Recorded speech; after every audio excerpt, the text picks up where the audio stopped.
Hi, good morning friends. നമസ്കാരം. It's me Gafoor Puliyath. ഇന്ന് 2/8/2026 Thrithala Velliyankallu cross ബക്കം ബ്രിഡ്ജ്, അവിടുത്തെ ഇപ്പോഴത്തെ ഒരു അവസ്ഥ നമുക്കൊന്ന് കാണാം. വെള്ളം വന്ന് 2 ദിവസമായിട്ട് പുഴയിലൊക്കെ നല്ല വെള്ളം വന്നതുകൊണ്ട് തന്നെ പുഴയിലൊക്കെ നല്ല വെള്ളമാണ്. ഇത് നമ്മളെ അമ്പലത്തിൻ്റെ ഈ സൈഡാണ്. ഈ സൈഡ് ഇടിഞ്ഞ് വീണ് ആകെ തൂഫാനായിട്ട്. ഇത് നമ്മളെ ഗോപിയേട്ടനാണ്. ഇവിടുത്തെ ഒരു അവസ്ഥ എന്ന് പറഞ്ഞു കഴിഞ്ഞാൽ, നമ്മൾ പാലത്തിൻ്റെ ബ്രിഡ്ജിൻ്റെ അവിടേക്ക് കടന്നു വരുമ്പോൾ തന്നെ ലെഫ്റ്റ് സൈഡിൽ കണ്ടില്ല, കഴിഞ്ഞ പ്രാവശ്യം ഇടിഞ്ഞ് വീണതാണ്. ഇവിടെ വീടിൻ്റെ ബാക്ക് സൈഡാണ്.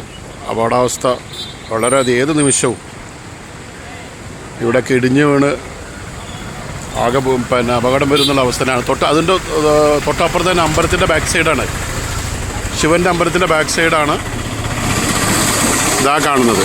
അവിടെ ഊട്ടുപുരയുടെ ബാക്ക് സൈഡാണത്. ഇവിടെയൊക്കെ നല്ല വെള്ളം വന്നിട്ടുണ്ട്, ഉണ്ടല്ലേ. ഇനി നമുക്ക് അങ്ങോട്ട് പോവാം.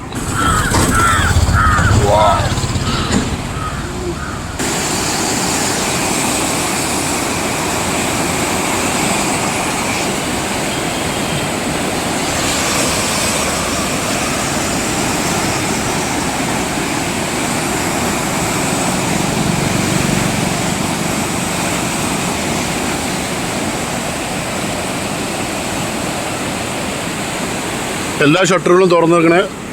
വെള്ളിയാങ്കല്ല് ക്രോസ് ബക്കം ബ്രിഡ്ജിൻ്റെ എല്ലാ ഷട്ടറുകളും തുറന്നിട്ട് ഇപ്പോൾ കാണാൻ അതിമനോഹരമാണ്. വെള്ളം വരുന്നത് കാണാൻ തന്നെ ഭയങ്കര രസമാണ്. അതോടൊപ്പം തന്നെ കണ്ടമാനം ആളുകളാണ് രാവിലെ കാണാനായിട്ട് വരുന്നത്. ഇത് പുഴയുടെ ലാസ്റ്റ് ഭാഗം വെള്ളിയാങ്കല്ല് പൈതൃക പാർക്കാണ്. Shri V T Balram MLA ആയിരിക്കുമ്പോൾ തൃത്താല നിയോജകമണ്ഡലത്തിൽ കൊണ്ടുവന്ന പാർക്കാണത്. ഓക്കെ, നിളയുടെ ഒരു മനോഹരം,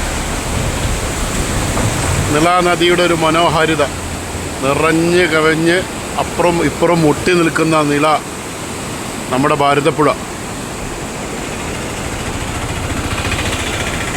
തൃത്താല വെള്ളിയാങ്കല്ല് പരിസരത്ത് നിന്നും ഗഫൂർ പുലിയത്ത്. Thank you.